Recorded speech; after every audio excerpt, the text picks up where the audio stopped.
Старата Моликова шума на неколку локации на Пелистер не ги издржа снежните наноси и силните ветрови оваа зима. Засега нема проценка колку молики се уништени или на колкава површина, но штетите се огромни.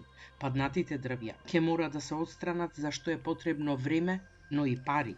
Вработените во Националниот парк Пелистер заедно со експертите бараат начин како да се спаси она што остана, но и да се спречи болестите да ги заразат здравите стебла. Штетата која што е настаната после последните ветроизвали, снегоизвали не е за подценување и не смееме така да ја оставиме.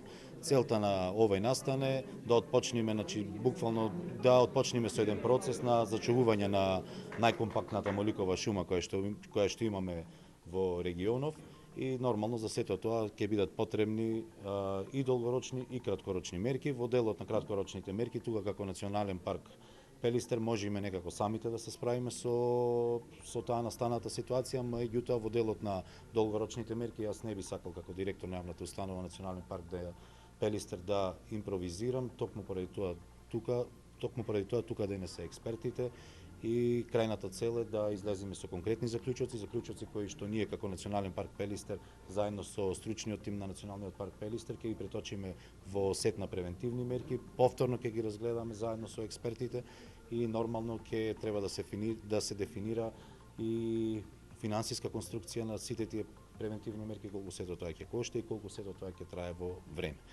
Најпогодена е местноста Пегова чешма, каде е старата Моликова шума. Ваквата состојба е повеќе последица на популистички наместо одгледувачки мерки, што понекогаш значи и сечење на старите стебла, но под притисок на јавноста планот за ревитализација често не се применувал или незначително се спроведувал, велат од Националниот парк Пелистер.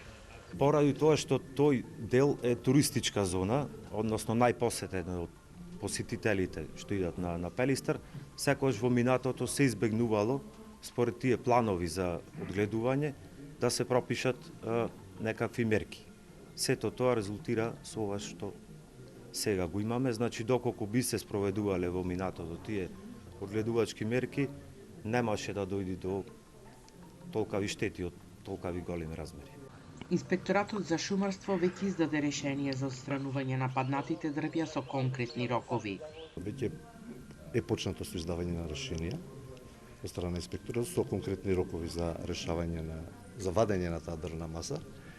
Значи ќе се работи континуирано, без прекин, пошто самата падната дрвна маса е причина и за појава на болести, пошто има и веќе има кај моликата сушење од една страна, а од друга страна исто голема опасност и при појава на пожари се тие.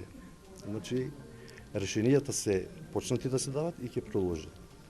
Потоа ќе се обновува старата Моликова шума, мерка која во изминатите години не се спроведувала редовно. Експертите велат дека за да не дојде до моменталната состојба, требало со години да се работи континуирано на отстранување на сувите и заболени дрвја и на косење на папратот, за да се овозможи моликов подмладок.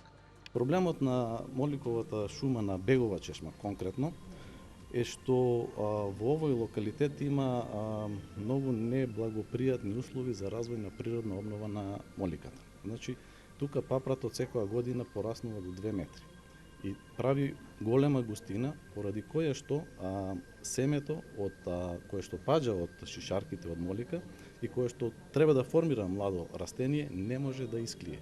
И тоа што ќе исклие ќе порасне десетина сантиметри, 15, едноставно во таква преголема густина од папрат не може да развие ново младо растение. Значи, потребно е континуирано, барем на делови, не може целата планина, целиот локалитет да се коси или ова, меѓутоа потребно е да се формираат така наречени подмладни јадра и континуирано секоја година да се прават по неколку на избрани локалитети. Еве сега секаде кај што паднале и кај што има штети од ветроизвали, од снегоизвали, тие делови треба да се помогне. Македонскиот бор, како што му е официјалното име на моликата, е исклучително значаен ендемичен вид, а тоа е причина што Пелистер во 1948 година е прогласен за национален парк, прв во државата.